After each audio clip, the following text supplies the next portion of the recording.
Vitali, je suis le président de la commission des matières dangereuses de l'UMEP. Donc cette commission a pour vocation, suivant le vieil adage de l'UMEP, de faciliter le passage de la marchandise.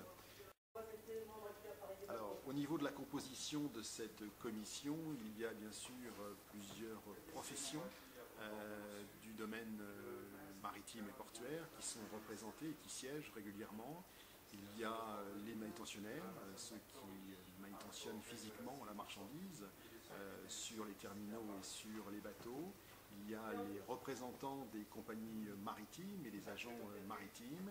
Il y a également les commissionnaires en transport qui ont un rôle important dans cette chaîne du transport et de la logistique. Et puis il y a également des représentants de nos systèmes d'information communautaires. Cette commission est également co-animée par un représentant de la capitainerie, Bureau des dangereux, qui est pour nous extrêmement important puisque c'est bien sûr un représentant de l'administration de tutelle qui prévaut en la matière.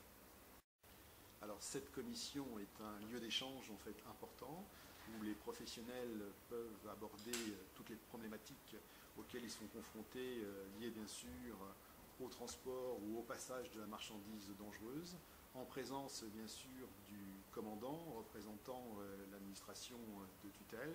Et cet échange est extrêmement en fait important pour faire évoluer les règlements en fait locaux d'une part, mais cet échange est également aussi important dans la mesure où nous avons une information sur les évolutions à venir de cette réglementation, ce qui permet bien évidemment d'anticiper au niveau des différentes entreprises et des services concernés.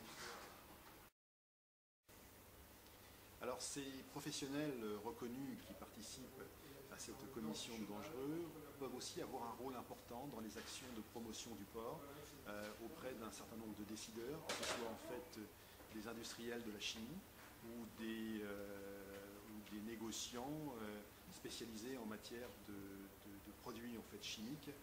Toutes ces actions de promotion sont également très très importantes. Aujourd'hui, on peut dire qu'au Havre, on accepte toutes les catégories en fait de dangereux. Et au moment où effectivement nous sommes soumis à une certaine compétitivité au plan international et de nos ports, on peut dire que le port du Havre a un certain nombre d'atouts. Déjà, tous ces services maritimes qui desservent toutes les destinations, tous les trades, et notamment ceux qui sont les plus importants pour les matières dangereuses, donc les trades Est et Ouest. Il y a également l'ensemble des installations portuaires et autour en fait, du port qui permettent de stocker ces produits dangereux et également de les manutentionner, voire de les distribuer à travers le pays.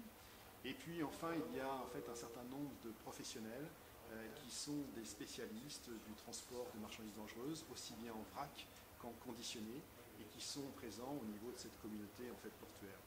Donc la vocation de cette commission est bien sûr d'animer tous ces travaux pour aller dans le sens effectivement de l'évolution, de la promotion et surtout d'un accroissement des volumes de matières dangereuses à travers le port du Havre.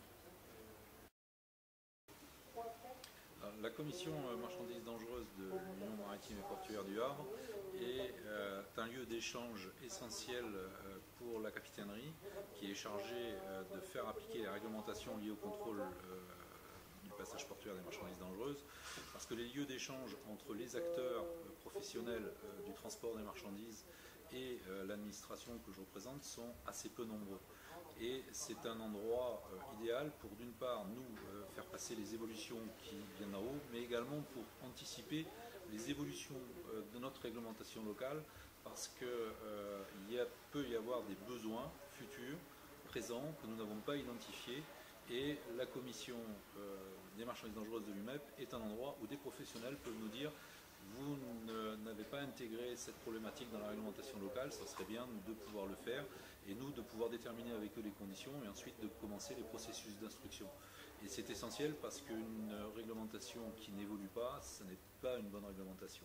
Elle doit évoluer pour pouvoir correspondre au plus près aux besoins à la fois de la sécurité mais aussi aux besoins économiques des acteurs de la place.